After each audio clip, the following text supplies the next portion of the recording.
I'm getting what I asked for. That's nothing. Oh, jeez. That feels pretty good, actually. What am I doing with my life? In this video, I'm going to be experimenting with an alternative healing practice called fire cupping. And as I've been researching this fascinating topic, I've learned some pretty interesting things. Cupping therapy is an ancient form of alternative medicine that has been practiced for thousands of years. It's widely believed that fire cupping has been passed down from ancient Chinese and Egyptian medicine, and there has been evidence of its practices in many cultures around the world throughout history.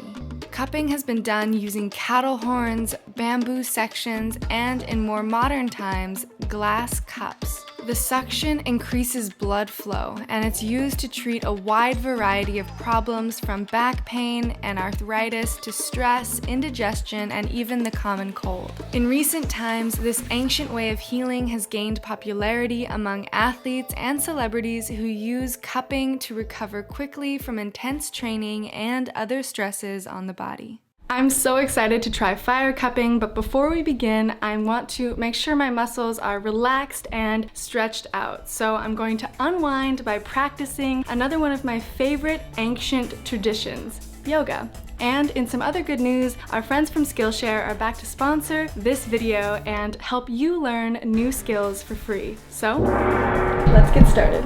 If you haven't heard of Skillshare, it's an online learning community filled with thousands of inspiring classes for curious and creative people. It's curated specifically for learning, meaning there are no ads and they're constantly launching new premium classes. I actually started using Skillshare before I even became a YouTuber through a YouTube video much like this.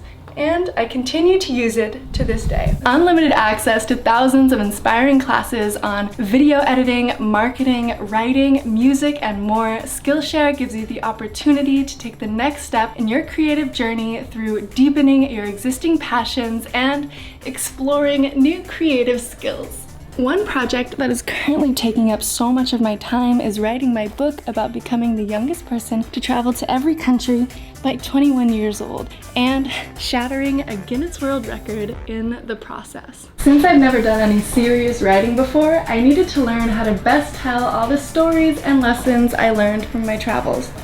So of course, I'm utilizing my Skillshare membership to level up and learn new skills. One of the classes that I keep coming back to is Creative Writing with Impact by Roxane Gay, which taught me how to balance looking inwards and outwards to craft powerful stories. But the best part is that Skillshare is less than $10 a month with an annual subscription. So no matter what 2021 brings, you can spend it creating something meaningful with Skillshare's online classes, because time is what you make of it. Now, the best part is the first 1,000 subscribers to click the link in my description will receive a free trial of Skillshare's premium membership so that you can further explore your creativity. This means that you'll be getting knowledge for free, and you're also supporting my channel to hopefully keep these Skillshare challenges coming in the future. So now I would really appreciate it if you check out the link for yourself and even share it with some of your family members or friends who would also be interested.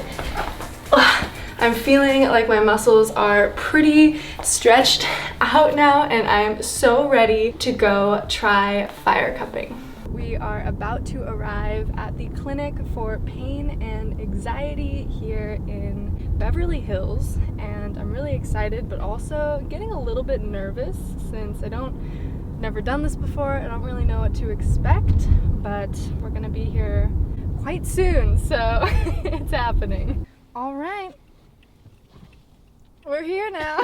Definitely getting a little bit anxious, so it's good that they have a treatment for that.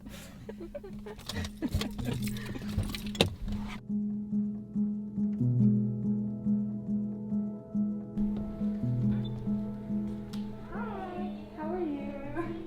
What's bothering you? So I've traveled a lot, spent a lot of time like cooped up on planes, and I work on a laptop all day, so my shoulders are kind of constantly in pain. So it's majority back pain. Okay. But another thing that I think is unique to this office is that it's also used to treat anxiety. Mm-hmm. And I definitely have a lot of anxiety. It seems to be a trend this year. A lot of times anxiety presents with the tension of muscles. So anytime we can relax the muscles and increase blood flow, it's going to help with your blood pressure, your circulation. And if you can get your body more in balance, oftentimes that'll help calm the mind as well. So you can kind of think of cupping as an inverse massage instead of pressing down, we're pulling out. In addition to the relaxation aspect and the orthopedic musculature aspect, we're also detoxifying. It literally is sucking things out. And I think a lot of people also, when they hear the fire cupping in particular, think that it's dangerous. Yes. Is it dangerous? How does it work with like the fire versus the suction? So the fire is not actually near or on your skin. The fire is used inside the cup to burn off the oxygen. When the oxygen has been burnt off and we put the cup, not with the fire in it, on the skin, that creates the suction. Well, I'm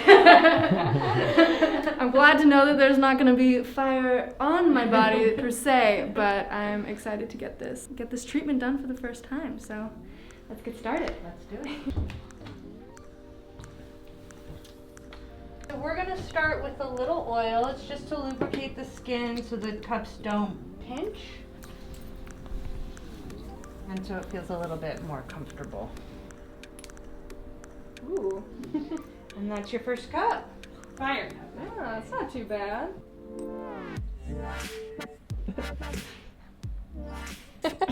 Oh my god. You can see it's pretty strong suction though. It's like so much tension, but it also feels pretty good. Oh, it feels pretty good actually.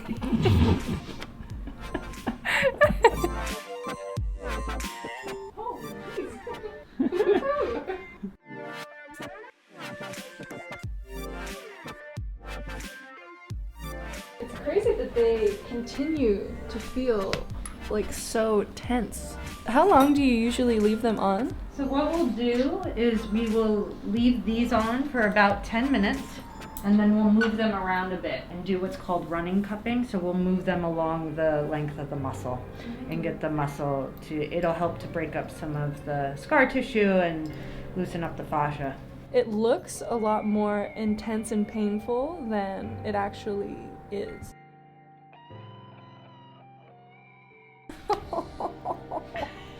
That's nothing. First, That's nothing. You want it contact, right? yeah. I got you. Fun part about cupping is the sound effects, obviously. It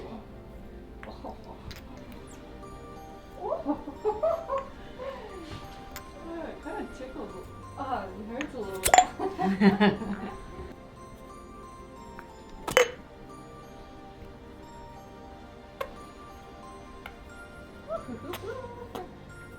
It's definitely intense, but I like it.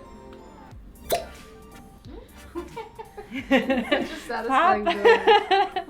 So you see how it's darker here, again up by her shoulders and neck.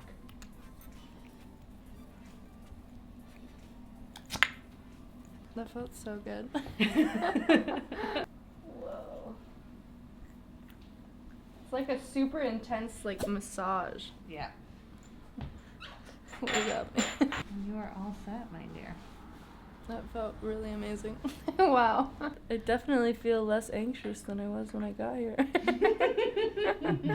Wow. I don't know what I think about this yet. I'm gonna have to check in a day or two to let you know if I've felt the long-lasting impressions from this treatment. But for now, it's time to take a nap.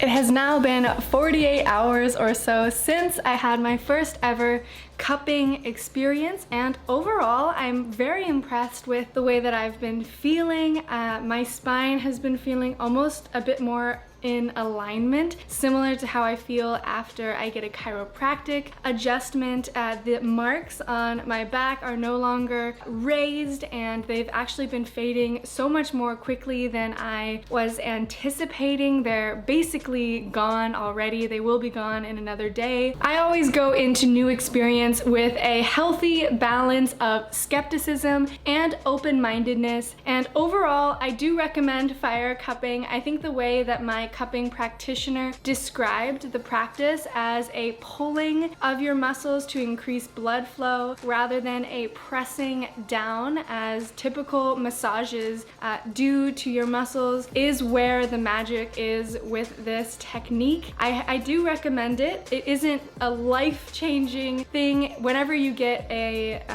treatment done once, it's not going to change your life, but I think that incorporating cupping into your weekly routine, as the practitioner suggested, could be helpful for your overall well-being, especially if you suffer from back pain. So I hope you guys enjoyed this video. Definitely let me know what other alternative medicines and practices I should experiment with in the comments. And if you enjoyed this video, don't forget to subscribe to my channel, and I will catch you next week.